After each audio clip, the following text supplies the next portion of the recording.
Voilà, on découvre de nouveau Jazabi.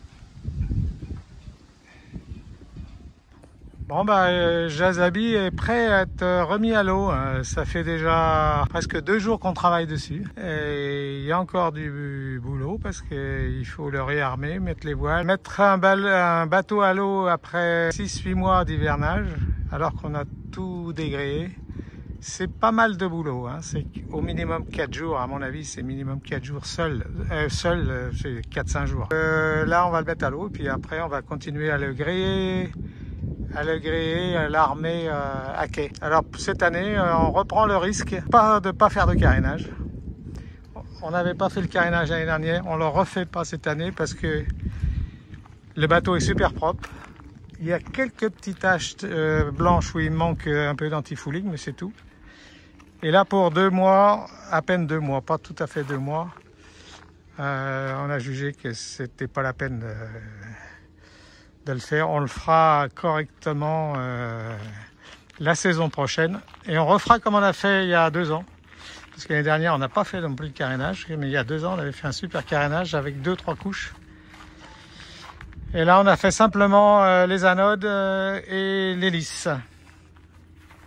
L'hélice avec son anti-fouling spécial. Anti-fouling spécial parce que c'est du métal et on ne met pas de l'anti-fouling de coque sur du métal parce que ça oxyde les sail drive. Et donc j'attends le camion. J'attends le camion pour la remise à l'eau. Ah, là, il y a une petite tache, là, ici, là. Là, il y a une petite tache. S'il y a des rayures blanches sur la coque, c'est que j'ai nettoyé un peu la coque avec de l'acide oxylique, avec du sel, ce qu'on appelle du sel d'oseille. Ça le fait pas mal, hein. Ça le fait pas mal. Ça vaut pas un polish, hein, naturellement. Il aurait besoin d'un polish. Mais c'est pas trop mal quand même.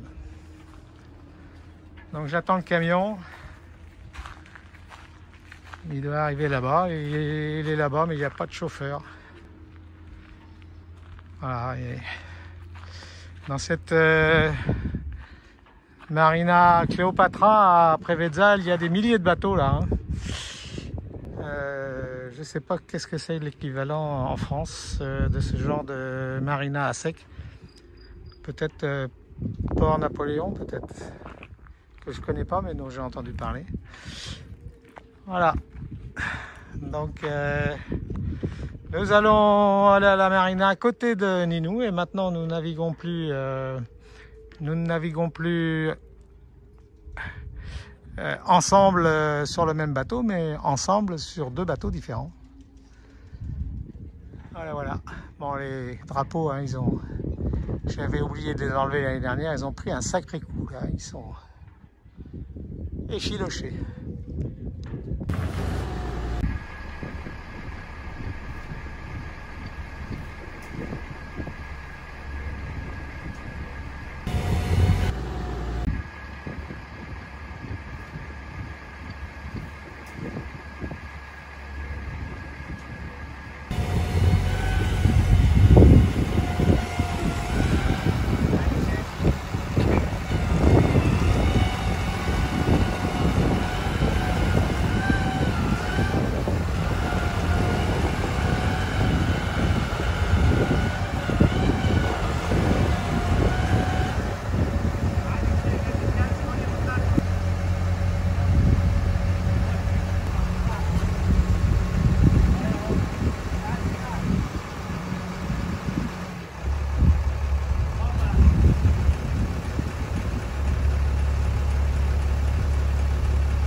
Bon, j'espère qu'il va flotter.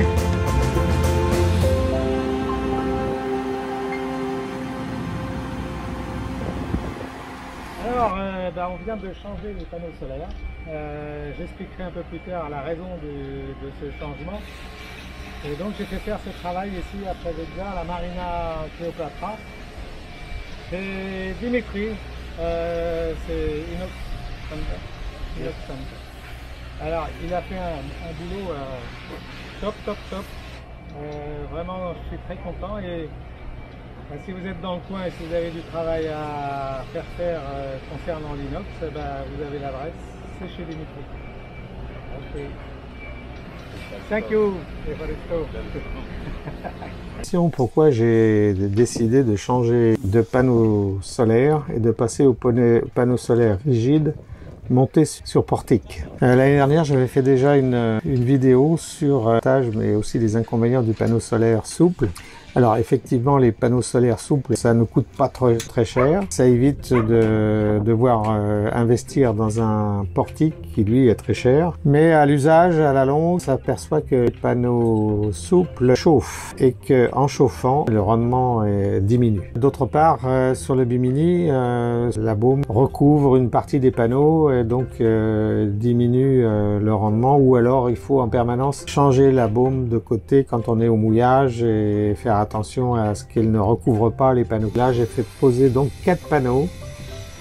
Alors là, on voit sur les images qu'il en manque un. Mais oui, lorsque ils ont été livrés, un des panneaux était endommagé et cassé, donc hors service. Et donc j'attends la fourniture du 4e qui sera livré fin septembre, donc à la fin de notre périple. C'est pour ça que j'ai aussi laissé une partie des panneaux souples sur le Bimini pour compléter. Alors là, ce que j'ai fait, c'est que les 3 panneaux sont actuellement 3 panneaux en série sur un contrôleur MPPT dédié. Et puis, comme j'avais encore un contrôleur de l'année dernière, j'ai branché les 2 autres panneaux souples sur un 2e contrôleur, ce qui les rend complètement indépendants les uns des autres. C'est-à-dire que si mes panneaux sur le Bimini sont mal ensoleillés, ça n'a pas d'influence sur les 3 autres pour l'instant, et inversement. Donc pourquoi en série? Parce qu'on augmente le voltage et la section des fils joue à moins d'importance sur le rendement total du système.